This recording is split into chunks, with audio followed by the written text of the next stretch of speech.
আসসালামু আলাইকুম প্রিয় দর্শক, অন্য মঞ্চের আলাপচারিতায় আপনাদের সকলকে স্বাগত জানাচ্ছি।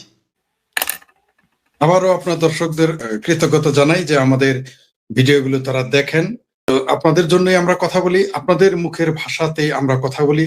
তাহলে তখন ভারত তো বসে থাকবে না। ভারত ওখানে এই দেশের সার্বভৌমত্বই ধ্বংস হয়ে যাবে, এই দেশটাই ধ্বংস হয়ে যাবে। কারণ ভারত কোনোদিনই 8 কোটি লোক তো দূরের কথা, 8 লাখ লোক, 80,000 লোকই ঢুকতে দিবে না, আমি নিশ্চিত। ভারত প্রয়োজনে বাংলাদেশ ভেঙে ফেলবে, মেনে বলে তোমরা ওইখানে গিয়ে থাকো, আবু বাংলাদেশেই কারবে। ওই রোহিঙ্গাদের মতো বাংলাদেশে ঢুকাই দিবেন, ভারত মেনে নিবে? আমার মনে হয় ভারত এইবার তা মেনে নিবে না। কারণ 71 সালে এই অনেক হিন্দুর রক্ত, হিন্দুর সম্ভ্রম চলে গেছে। আমরা শুধু মুক্তিযুদ্ধ দেখি, অপ্রিয় হলেও সত্য। আজকে আমাকে একজন লোক বলেছেন, সে কিন্তু হিন্দু না, মুসলমান। তিনি আমাকে বলেছেন, কি ফরিদ সাহেব, আপনার 1 বছর আগে বলছিলাম এই কথা বলেন নাই, এই তো ঘন্টা 2 আগেই তার সাথে আমার কথা হয়েছে। তিনি বাংলাদেশের একজন সচিব পর্যায়ের ব্যক্তি ছিলেন, এখন রিটায়ার্ড আছে। তিনি বললেন, এবং মুসলমান, আবার বলি এমনি হিন্দু না, তিনি মুসলমান। তিনি বলেছেন যে ভারতে যে 1 কোটি হিন্দু, মানে ভারতে 1 কোটি শরণার্থী গিয়েছিল, তার মধ্যে তো 95% তো ছিল হিন্দু। তাই বাংলাদেশের মুসলমানের স্বাধীনতার প্রতি এত ত্যাগ তিতিক্ষার ব্যাপার স্বীকৃতি দেয় না। কয়জন গিয়েছে সেখানে? মুক্তিযোদ্ধারা যারা ট্রেনিং নিতে গেছে তাদের বিষয় আলাদা, তাদের সঙ্গে আজকে একটা ছোট করে একটা পোস্ট দিয়েছে। এই জন্য আমার একটা দ্বিতীয় আইডি, সেটারও আবার দ্বিতীয় আইডি, সেটারও ভেরিফাইড ছবি গায়েব করে দিয়েছে। সেটারও মানে ভেরিফাইডটা তোমার গায়েব করেছেই, একটা আইডি করছি সেখানে আমার ছবির উপরে কপিরাইট মেরে দেয়। মানে এই দেশের আলবত রাজাকারেরা আমাদের ফেসবুকেও থাকতে দেয় না, কারণ ওরা জানে যে আমরা যদি একজনও থাকি ফেসবুকে রাজপথ না, ফেসবুকে থাকলেও তাদের সমস্যা, ইউটিউবে থাকলেও তাদের সমস্যা। তাই তারা চ্যানেলের বিরোধিতা করে, রাজপথও থাকতে দিবে না, কোথাও সামাজিক যোগাযোগের মাধ্যমে থাকতে দিবে না। যেটা বলতেছিলাম যে যারা এই এই হিন্দুদেরকে যেবার এইবার তারা দিবে না, তখন ভারত কি করবে? ভারত তখন বাংলাদেশকে ভেঙে ফেলবে। ভারত না শুধু, সারা পৃথিবী সেটা স্বীকৃতি দিবে। কারণ একটা দেশ তো 8 কোটি মানুষকে জায়গা দিবে না। আর ভারত তো ইউরোপের মতো ধনী দেশ না, কে খেয়ে খেয়ে তাদের কেন খাওয়াবে আমাদের? কারণ একবার তো খিলি 71-এ দেখেছে যারা কিরকম গাদ্দার হয়, যে 1 কোটি মানুষের খাওয়াবে, মুক্তিযুদ্ধের জন্য বলিদান দেবে 19,000, তারপর সারাদিন ভারত বিরোধিতা করবে। এই বেইমান জাতিরে কে খাওয়াবে? আর কেউ কোনোদিন খাওয়াবে না, আপনি নিশ্চিত থাকেন। শোনেন, দরিদ্র হোক, দুর্বল হোক, অনাত্মীয় হোক, মানুষ তাকে খাওয়াবে। কিন্তু যদি বেইমান হয়, সেটা আত্মীয় হলেও কেউ কাউকে খাওয়ায় না। তো বাংলাদেশ প্রমাণ করে দিয়েছে 71-এ এরা কত বড় বেইমান। এরা 71-এ যে দেশটা তাদের পক্ষে ছিল, সারাদিনই তাদের বিরোধিতা করে। তো ওই দেশ আবার আসবে আমাদের পক্ষে? কেন আমরা সেটা আশা করব? সে আশা করা বোকামি, কারণ সেটা তারা করবে না। আর যদি তারা করে, তাহলে ভাববো আমরা ভাগ্যবান, আর তারা হচ্ছে, ভারত হচ্ছে বোকা। এটা আমরা ধরে নিতে হবে। কারণ ভুল করে মানুষে একবার, আর গাধাই করে বারবার। ভারত যদি ভুল করে সেটা আলাদা কথা, কিন্তু বাংলাদেশের সার্বভৌমত্ব আমাদের হুমকির মুখে পড়ে গেছে। এটা হচ্ছে সমস্যা। এই দেশের মানুষ পাকিস্তানের জজবায় বুঁদ হয়ে আছে। এই পাকিস্তানি জজবার নেশা যখন কেটে যাবে, তখন দেখবে যে তাদের পায়ের তলায় মাটি নেই, পাকিস্তানের মতো ভিখারিস্তানে পরিণত হবে। তাদের তরুণরা এটা বুঝতে পারতেছে না। আমাদের যে জেনজি জেনারেশন, জেনজিতে কি বোঝায় জানি না। জেনজিতে কি জিয়াস জেনারেশন বোঝায়, নাকি জেনজিতে জিন্নাস জেনারেশন বোঝায়, নাকি জামাতি জেনারেশন? বুঝতে পারতেছি না। এরা তো এই মুহূর্তে পাকিস্তানি জজবা, আমি যেটা বলতেছি, এরা তো পাকিস্তানি জজবাতে একেবারে বুধ। এর নেশা যখন কেটে যাবে না, তখন পায়ের তলায় মাটি থাকবে না। পাকিস্তানের মতো ভিখারিস্তানে পরিণত হবে। আফগানিস্তানের মতো 3 ভাগের 1 ভাগ যেমন না খেয়ে থাকে, ওরকম না খেয়ে থাকতে হবে। এই দেশের মানুষ এত নির্বোধ, এদের কাছে 2টা দেশ সবচেয়ে প্রিয়। একটা হচ্ছে পাকিস্তান, আর একটা হচ্ছে আফগানিস্তান। একটা হলো ভিখারিস্তান, আর একটা 3 ভাগের 1 ভাগ লোক না খেয়ে থাকে। এই 2 দেশ হলো এই দেশের মানুষের আদর্শ। তো এই দেশটাকে নিয়ে আপনি কিভাবে এগিয়ে যেতে পারেন? এটা পৃথিবী জেনে গেছে যে বাংলাদেশের মানুষ, ওই যে মেজবাউদ্দিন স্যার যে বলেছিলেন যে ঢাকা বিশ্ববিদ্যালয়কে তার চোখের সামনে হায়ার মাদ্রাসা হয়ে যেতে দেখলো, এই কথাটা যখন বলেছে, তখন বাংলাদেশের কোন সরকার, কোন দল, বিরোধী দল, কেউ এটা গুরুত্ব দেয় নাই। এখন তো মজা বুঝে গেছে, সারা পৃথিবী জেনে গেছে যে বাংলাদেশে এখন আর কোন স্কুল, কলেজ, ইউনিভার্সিটি নেই। সবগুলো এখন হায়ার মাদ্রাসা, কওমি মাদ্রাসা, খারেজি মাদ্রাসা, আর তাবলিগের মার্কাজ। বিশেষ করে বুয়েট, ওটা তো এখন বুয়েট নাই, বুয়েট হয়ে গেছে মার্কাজের তাবলিগের সেন্টার। এগুলো তো বিশ্ব জানে, তাই ভিসা দিবে কেন? কারণ স্টুডেন্ট ভিসা দিলে আপনাকে তো পড়তে হবে। কারণ এরা তো পড়তে যাবে না, এরা যাবে কওমি মাদ্রাসা ছাত্র হিসেবে। এই যে ঢাকা ইউনিভার্সিটিতে কওমিদের ভর্তি করায় দেশের অবস্থা কি হয়েছে, তো ওরাও জানে যে এদের যদি বিদেশে নেয় তাহলে দেশের পরিস্থিতি কি হবে। কারণ বাংলাদেশের ছাত্রদের জঙ্গিবাদী মাইন্ড সেট আপে তৈরি করা হয়েছে, এটা বিশ্ব জেনে গেছে। এরা জানে যারা, এরা এরা শুধু দরিদ্র হইলেও সমস্যা না। পৃথিবীর অনেক, শ্রীলঙ্কা তো ধনী দেশ না, তাদের ভিসা বন্ধ করে না।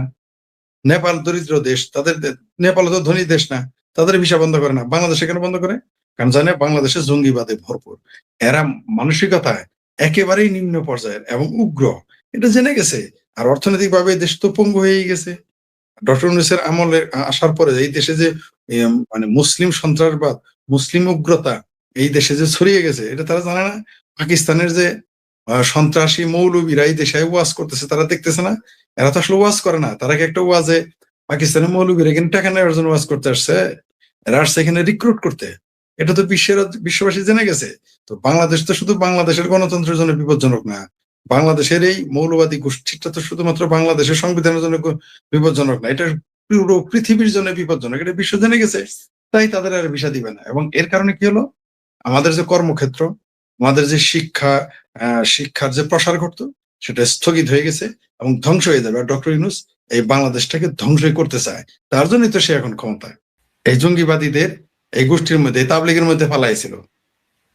এবং অদ্ভুত ব্যাপার দেখেন, আওয়ামী লীগের লোক কিন্তু তাবলিগে ফালায় নাই, এরা কিন্তু ফালাবে, আবারও ফালাবে, ফালাইছিল এবং ভবিষ্যতে ফালাবে।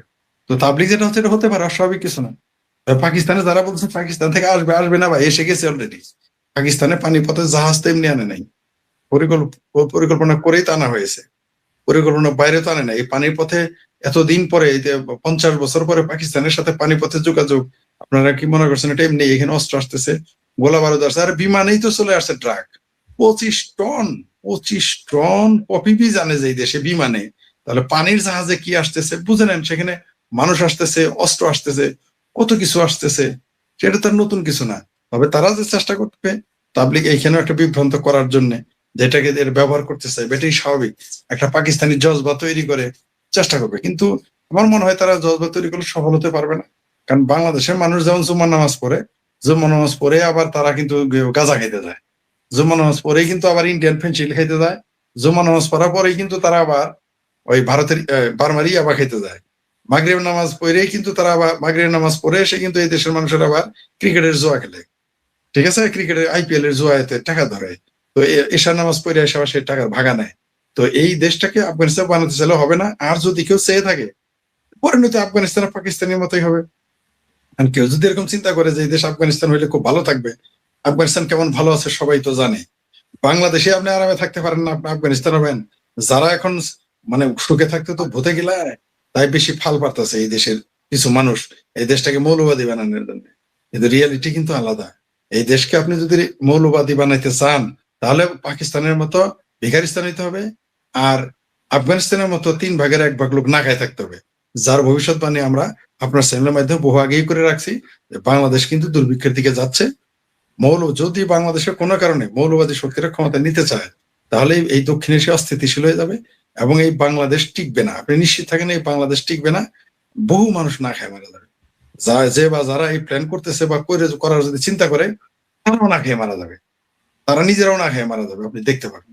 জি, আওয়ামী লীগ যদি আন্দোলন করে এবং মাঠে নামে, পালায় যাওয়ার সুযোগ পাবে না তো ইউনূস। পাবলিক তাকে পেটে পাড়া দিয়ে ভুড়ি বের করে ফেলবে, সে পালায় কোথায় যাবে? ইউনূসের জন্য তার হেলিকপ্টার আসবে না ভারত থেকে, এটা তো আমরা অন্তত জানি। ইউনূসকে রক্ষা করার জন্য ভারত আসবে না, ভারতের এত দায় নাই, আগ্রহও নাই। তো ইউনূস, আওয়ামী লীগের আন্দোলন আজ হোক কাল হোক নামবে, মাঠে তো অবশ্যই তারা নামবে। এমনকি এই আন্দোলনের আগুন সারা দেশে ছড়িয়ে পড়বে। আর আপনি বলেন পালায় যাবে, কেউ পালা যেতে পারবে না। আওয়ামী লীগ যখন মাঠে নামবে, একটা লোকও পালা যেতে পারবে না। কারণ এইবার আওয়ামী লীগ আন্দোলন নামলে প্রথমে আগে এয়ারপোর্ট দখল করবে। এয়ারপোর্ট যখন দখল করবে, পালায় যাবে কোথায়?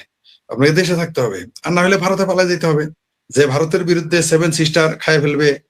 আপনি দেখতে পারবেন, একটা জিনিস আমি বলে রাখি, এই যে এতদিন এরা ভারতের বিরুদ্ধে এত কথা বলেছে না, এদের কিন্তু জান বাঁচাবে যারা বলছে না ভারত পালায় গেছে শেখ হাসিনা শেখ হাসিনাকে কেন ভারত জায়গা দিল, বড় অভিযোগ করতেছে না? যারা অভিযোগ করতেছে, এর 80% লোক কিন্তু ভারতে পালাবে, এবং ভারতে না পালালে এরা বাঁচতে পারবে না।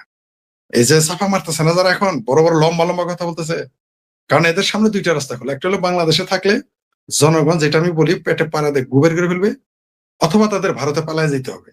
মাঝখানে আর জায়গা নেই। যে ভারতকে তারা মনে করে ভারতে গেলে হিন্দু হিন্দু গন্ধ করে, যে ভারতকে মনে করে ওটা গরু পূজা করে, যে ভারতকে তারা মনে করে যে সবচেয়ে খারাপ একটা দেশ, সবচেয়ে মানে বাজে একটা দেশ এটা মনে করে, এবং সবচেয়ে ঘৃণা বেশি করে যে ভারতকে, সেই ভারতে গিয়ে এদের মরতে হবে, আপনি নিশ্চিত থাকেন। তার প্রমাণ আপনাকে আমি দেখাই দিই। এই তেঁতুল শফি কিন্তু লম্বা লম্বা কথা বলছিল, নারী শিক্ষার বিরুদ্ধে, ভারতের বিরুদ্ধে। তাকে কিন্তু শেষে ভারতে গিয়ে চিকিৎসা নিতে হয়েছে এবং নারীর হাতে চিকিৎসা নিতে হয়েছে। এই বাংলাদেশেও কিন্তু তাই ঘটবে। আজকে যারা বলতেছে যে আওয়ামী লীগের লোক কেন ওইখানে গেল, শেখ হাসিনা কেন জায়গা দিল, ইত্যাদি ইত্যাদি, সারাদিন ভারত ভারত বিরোধী জজবা করে এইসব দাঁত আমার ভাবির পোলা যেটা, কারো দাঁত বেঁকা, কারো ঘাড় বেঁকা, কারো চুল বেঁকা, কারো মানে বললাম না রঙ্গ প্রথমে কথা বলতে চাই না, এই ভাবির পোলা এমনকি ভাবির মাইয়াদেরও ভারতে পালায় থাকতে হবে। আপনি নিশ্চিত থাকেন, এটা দেখতে পারবেন। আর যেটা বলেন আন্দোলন, ভারত বাংলাদেশে যখন আওয়ামী লীগ এবং মুক্তিযুদ্ধের পক্ষে মানুষ আন্দোলন করবে, এরা এরা পালায়ও জায়গা পাবে না, ক্যান্টনমেন্টে পালায় এরা জায়গা বাঁচতে পারবে না। নিশ্চিত থাকেন আপনি, ক্যান্টনমেন্টে পালায় এরা বাঁচতে পারবে না, কেউ এদের জায়গা দিবে না। এদের পরিণতি হবে করুন। আওয়ামী লীগ অবশ্যই আন্দোলনে নামবে। তার সিমটম আপনি পেয়েছেন যে দিল্লিতে তাদের প্রেস কনফারেন্সের মাধ্যমে কিন্তু বার্তা দিয়েছে তারা নির্বাচন করবে। আওয়ামী লীগকে যদি নির্বাচন করতে না দেয়, ওই যে সে বিড়ালের গল্প করছি, যে বিড়ালকে যদি আপনি ঘর দরজা আটকায় পেটান তাহলে কিন্তু আপনি বিপদে পড়বেন। আওয়ামী লীগকে যদি নির্বাচন অংশ না নিতে দেয়, বাংলাদেশ আওয়ামী লীগ একটি বিপ্লবী দলে পরিণত হবে, যেটা আওয়ামী লীগের চরিত্র না। মানে রাজনৈতিক দলের কিছু চরিত্র থাকে, আওয়ামী লীগ বা বিএনপি এরা কিন্তু বিপ্লবী দল না, তাই না? এরা বিপ্লবী দল না। কিন্তু এরা যা করতেছে, যদি আওয়ামী লীগকে নির্বাচনে অংশ না নিতে দেয়, আওয়ামী লীগ অবশ্যই বিপ্লবী দলে পরিণত হবে। এবং আওয়ামী লীগ যদি বিপ্লবী দলে পরিণত হয়, তাহলে বাংলাদেশে এই জেনজিদের অবস্থা খারাপ হয়ে যাবে, এই 24 জুলাই সন্ত্রাসীদের অবস্থা খারাপ হয়ে যাবে। ইউনূসের তো আপনি খুঁজেই পাবেন না, পরিণতি হবে। জি, ধন্যবাদ আপনাকে। হাসনাত আব্দুল্লাহরা ফাঁকা মাঠে গোল দিতে চায়। তাদের যে আসনগুলো, এই আসনগুলোতে সিস্টেমে অন্য প্রার্থীদেরকে ল্যাংমাইরা বিভিন্নভাবে সরকারের প্রোটোকল মেকানিজম ব্যবহার করে মাঠ থেকে ফাঁকা করে দিতে চায়। এবং নতুন বক্তব্য শুরু করছে, ট্যাক্স ফ্রি গাড়ি চালাবে না। আরে ব্যাটা, মানুষের গাড়ি চালাস, তেলের টাকাও মানুষে দিয়ে দেয়, আবার ট্যাক্স ফ্রি গাড়ি চালাবে না? কি একটা অদ্ভুত কথা, চিন্তা করতে পারেন এরা। তো মাঠ থেকে সরাই দেবে, কেন সরাই দেবে? ঋণ খেলাপি। 2004-5 সালে বিএনপি বা 6 সালের পরে বিএনপি মাঠ থেকে বিতাড়িত হয়, কোনো ব্যবসা বাণিজ্য করতে পারেনি। যারা যে ব্যবসা বাণিজ্য বিনিয়োগ করেছিল, সমস্ত ব্যবসা বাণিজ্য টেক ওভার হয়ে গেছে, ভাঙচুর হয়েছে, দখল হয়ে গেছে। এই হলো তাদের রাজনৈতিক অবস্থা। 16 বছর ধরে নির্যাতন নিপীড়নের শিকার হয়েছে, কোনো ব্যাংকের ঋণ পরিশোধ করতে পারেনি। ধীরে ধীরে তারা ব্যবসা বাণিজ্য ঢুকছে, কাজকর্ম করছে, ব্যাংকের ঋণ পরিশোধ করছে। ঋণ খেলাপি হলে একটা সিস্টেম কি? ঋণ খেলাপি হলে তাকে ফাঁসি দেওয়ার সিস্টেম না, তাকে সেই ঋণটা নেওয়া দরকার। ঋণ নেওয়ার সিস্টেম কি? ঋণ নেওয়ার সিস্টেম হলো ঋণ রিশিডিউল করা। ঋণ রিশিডিউল করে কিভাবে? নির্দিষ্ট পরিমাণ টাকা দিয়া এইটা প্রতিজ্ঞাবদ্ধ হয় যে সে নিয়মিত হবে একটা নির্দিষ্ট পরিমাণ দিয়ে ঋণ রিশিডিউল হবে। বিষয়টা এইরকম না, ঋণ খেলাপি হয়েছে এবং তাকে মানে দুনিয়া থেকে গায়েব করে দিতে হবে, সরাই দিতে হবে, এইরকম না। তো এইভাবে রাজনৈতিক নিপীড়নের শিকার যে সকল ব্যবসায়ী, যারা এমপি পদপ্রার্থী হয়েছে, তারপরে হলো যারা দেশান্তরিত হয়ে অ্যাসাইলাম গ্রহণ করে বিভিন্ন দেশের নাগরিকত্ব পেয়েছে, তারা এই সময়ে এসে বলতেছে যে তারা নির্বাচন করতে পারবে না। ভাই, এইটা যদি নির্বাচন করতে না পারে, তাহলে নাহিদ নির্বাচন করতে পারবে না। নাহিদ উপদেষ্টা ছিল, বাংলাদেশের ইতিহাসে কোনো উপদেষ্টা নির্বাচন করতে পারেনি। সমস্ত লজ্জা শরম ভাইঙ্গা এরা উপদেষ্টা পদ থেকে পদত্যাগ করে নির্বাচন করতেছে। বাংলাদেশের কোনো উপদেষ্টা কোনোদিন নির্বাচন করেনি এবং আইন আছে নির্বাচন করতে পারবে না। এবং এই সরকারের সময়ও সেই আইন বলবৎ থাকার কথা, কিন্তু এদের স্বৈরাচারী আচরণে এরা জুলাই করছে। জুলাই করলে হাজার হাজার কোটি টাকা লুটপাট করা বৈধ, জুলাই করলে মব করা বৈধ, এবং জুলাই করলে চুরি সাস্তামি করা বৈধ, আর জুলাই করলে মানুষের গাড়ি ছিনতাই করে সেই গাড়িতে মানুষের টাকা দিয়ে তেল পুড়ে মানে হাঁকায় চলা বৈধ। আবার বক্তব্য দিবে যে ওরা ট্যাক্স ফ্রি গাড়ি চলবে। তোদের তো ট্যাক্স ফ্রি গাড়ি তো রয়েছে রে, ট্যাক্স ফ্রি না, মানুষের গাড়ি কিনছে, ট্যাক্স ফ্রি গাড়ি কিনতে তো টাকা লাগে। তোদের তো গাড়ি তো মানুষের কাছ থেকে ছিনতাই করে নেওয়া, চুরি করে নেওয়া, তাই না? বলছে না, কেউ নিচ্ছে জামাত নেতার কাছ থেকে, কেউ নিচ্ছে বিএনপি নেতার কাছ থেকে, চাইয়ে ছিনতাই চলে, গাড়িতে চলে মজা মাস্তি মারে বক্তব্য দিচ্ছে যে ট্যাক্স ফ্রি গাড়ি চালাবে না। ট্যাক্স ফ্রি গাড়ি পার্লামেন্ট মেম্বারদের জন্য এটা সরকারের পক্ষ থেকে ব্যবস্থা করা হয়। একজন পার্লামেন্ট মেম্বারের জন্য স্বাভাবিক যে গাড়িগুলো আছে সেই গাড়ি যথেষ্ট না। এটা লং জার্নির জন্য, দ্রুত জার্নির জন্য, নিরাপদ এবং ব্যালেন্সের জন্য একটা গাড়ির জন্য প্রয়োজন। সেই জায়গা থেকে পার্লামেন্ট মেম্বার কার জন্য কাজ করে? জনগণের জন্য কাজ করে, দেশের সার্ভিসের জন্য কাজ করে কয় টাকা বেতন পায়? এই টাকা বেতন দিয়ে সে ট্যাক্স দিয়ে 2 কোটি টাকা দিয়ে 3 কোটি টাকা দিয়ে গাড়ি কেনা কতটুকু সম্ভব? এই গাড়ির যদি জনগণের সার্ভিসেই ব্যয় হয়, তাহলে সেই জনগণের সার্ভিসে ব্যয় হওয়ার জন্য সেই গাড়িটা ট্যাক্স ফ্রি হওয়া স্বাভাবিক। যেটা নিয়ম এবং আইন, ওইটাকে এরা অবৈধ হিসেবে দেখাচ্ছে যে ট্যাক্স ফ্রি গাড়ি সে কিনবে না। মানুষের গাড়ি চুরি কইরা, গাড়ি হাইকা, গাড়ির বহর দেখায়, 100 গাড়ি 200 গাড়ির বহর দেখায়, আবার বাপে বলে জমিদার ছিল, দাদাও ছিল জমিদার, এতদিন ঝুলায় ঝুলায় ট্রেনে করে গেছে। এরা নতুন করে গল্প শোনাচ্ছে। ফাঁকা মাঠ চায়, এরা ফাঁকা মাঠ চায়। এখানে নাহিদের আসনে বিএনপি প্রার্থী কাইয়ুম ভাইকে সরায় যাওয়ার চেষ্টা করা হচ্ছে বিভিন্নভাবে। এদের ফাঁকা মাঠ দরকার, কোলে করে সংসদে ঢুকাই দিলে আরো ভালো হয়। এদের দেখছেন না, ওই যে আপনার হলো মব সৃষ্টি করে বলছিল যে সংসদ দখল করবে, দৌড় দিছে, হু করে দৌড় দিছে সংসদের সময়, সেনাবাহিনী আবার নিয়ন্ত্রণ করলো যে সংসদে দৌড় দিলেই মনে হয় মানে সংসদ দখল হয়ে যায়। এইরকম মন মানসিকতা নিয়ে যারা আচরণ করছে তারা বলছে যে ট্যাক্স ফ্রি গাড়ি চলবে কি চলবে না। আরে বেটা, এখনো তো 2 উপদেষ্টা সরকারের বাসভবনে থাকে, তাই না স্যার?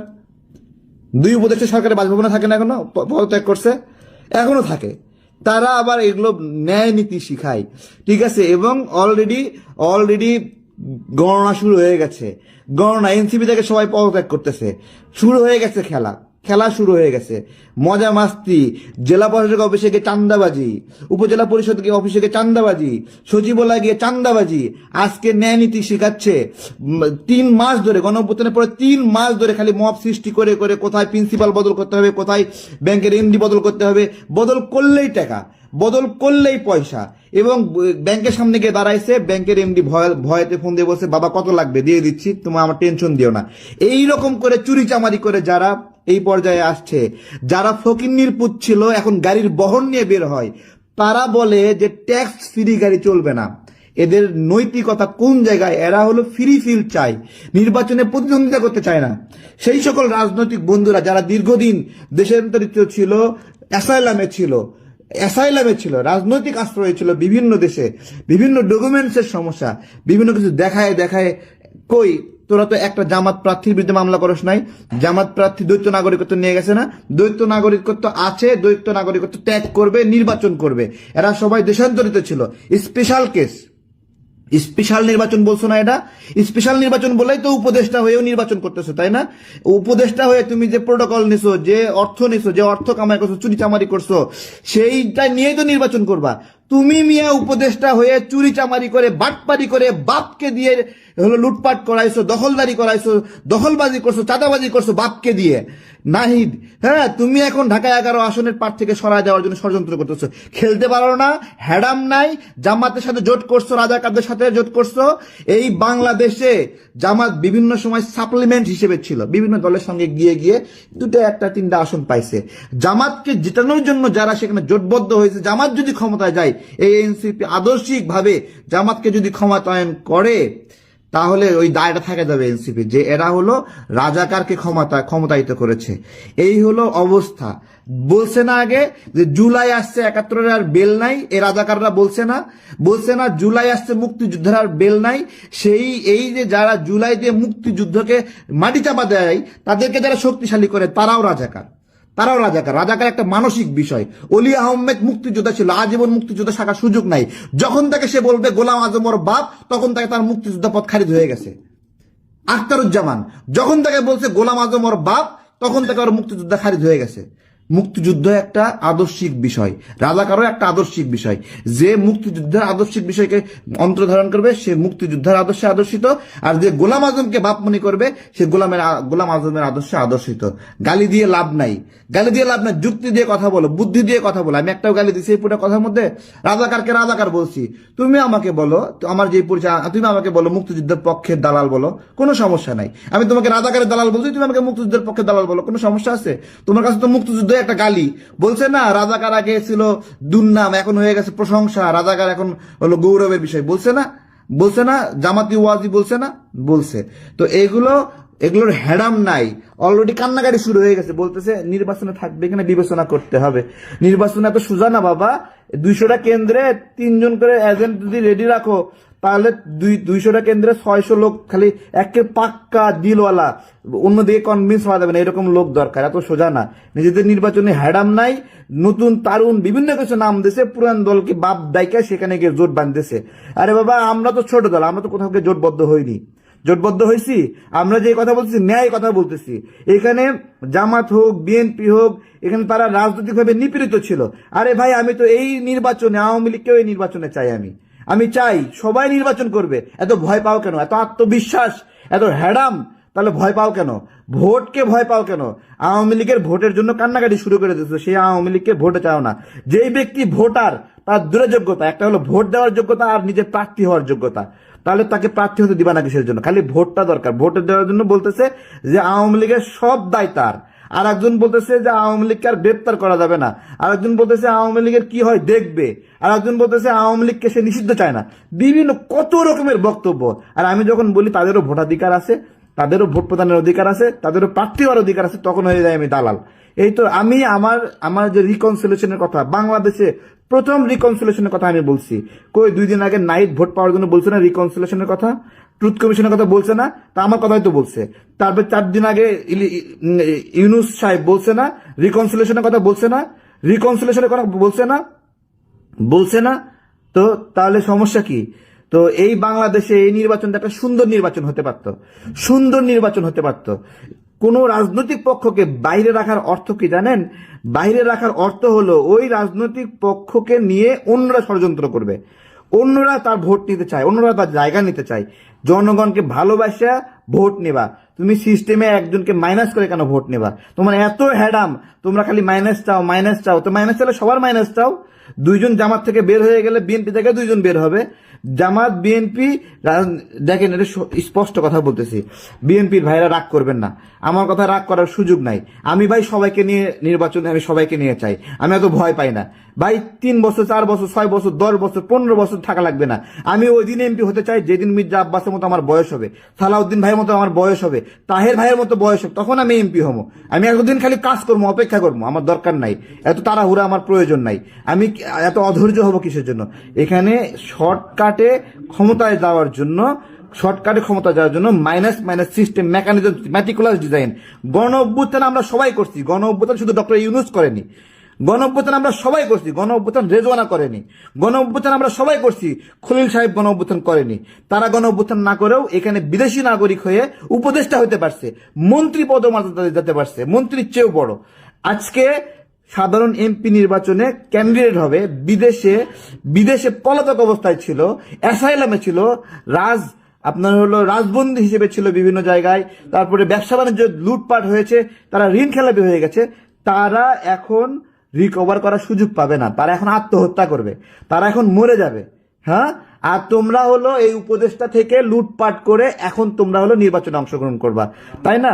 আবার বড় বড় বয়ান দেবা, ট্যাক্স ফ্রি গাড়ি চলবে না, মানুষের গাড়ি চুরি করে চালাও, দখল করছো, তেলের টাকাও মানুষের দেয়, ট্যাক্স ফ্রি। আহা রে। আসসালামু আলাইকুম। আমার কাছে জিনিসটা খুব অবাক লাগলো, খুব আশ্চর্য লাগলো।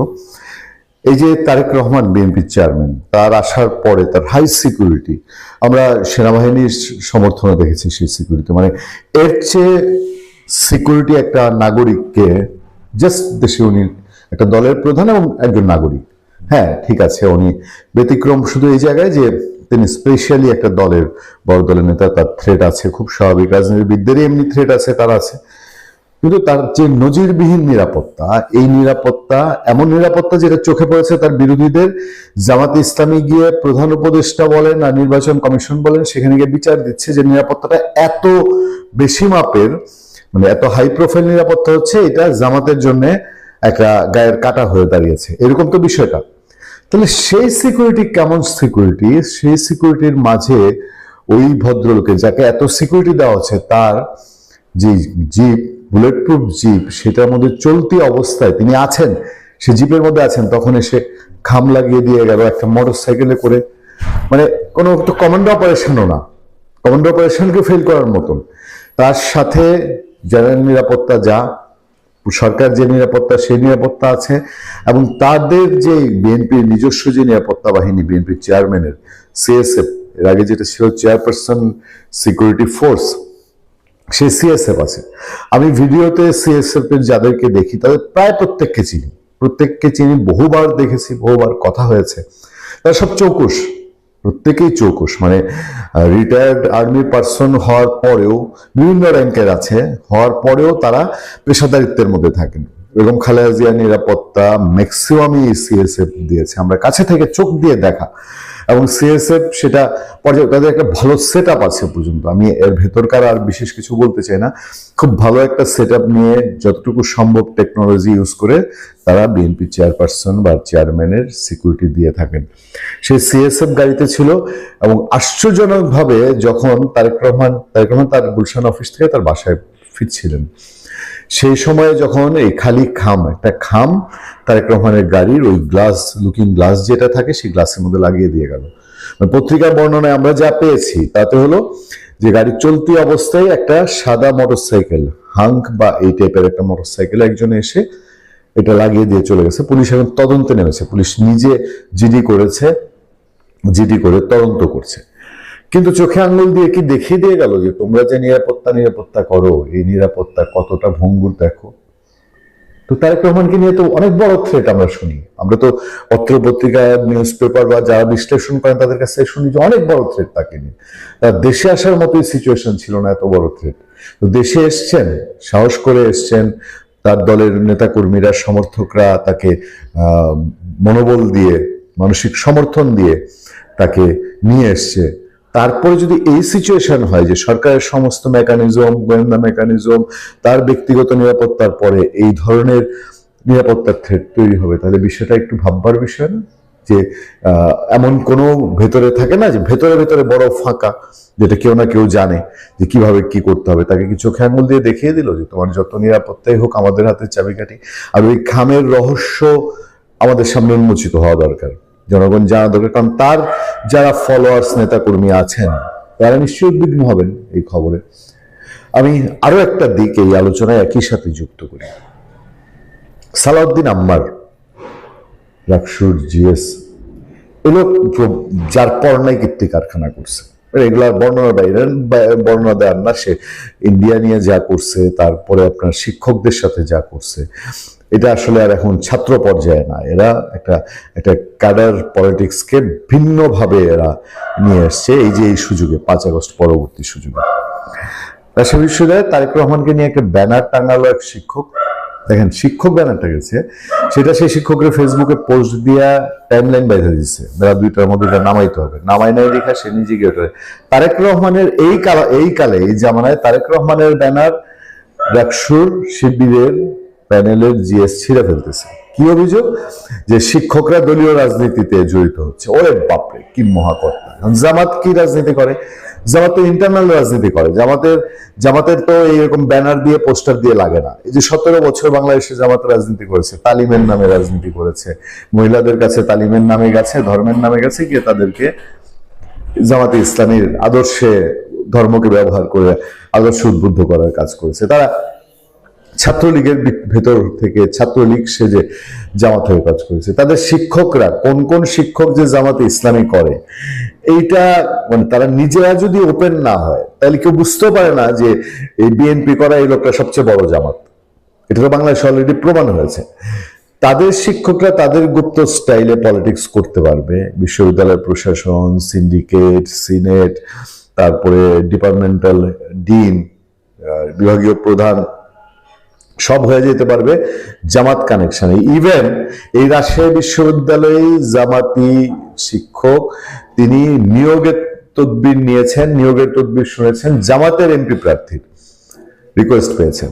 তো এগুলা করতে পারবে, কিন্তু বিএনপির লোক তো খোলা মানে ব্যানার দিয়ে বইলা ঘোষণা করে বাংলাদেশে উনি কয়টা বিশ্ববিদ্যালয় থামাইছেন। ম্যাক্সিমাম বিশ্ববিদ্যালয় এখন জামাত ইসলামী শিবির তাদের মেকানিজমে চলছে। সেইখানে তারেক রহমানের ব্যানার ছিঁড়ে ফেলতে পারে শিবির, তাহলে কতটুকু পরিবর্তন এসছে। এবং তারেক রহমান এখানে বিষয়টা আমার কাছে মনে হয়েছে যে তারেক রহমানের যে এখন একটা ইমেজ তৈরি হয়েছে, একক ইমেজ বলা যায় বাংলাদেশে, তার প্রতিপক্ষ কোনো সমকক্ষ কোনো রাজনৈতিক বিরোধিতা না থাকায়, ধরেন আওয়ামী লীগের বিএনপি বিরোধী অংশ তো আওয়ামী লীগ, এবং তারেক রহমানের প্যারালাল কোনো প্রতিদ্বন্দ্বী হলে সেটা হচ্ছে শেখ পরিবারের হবে।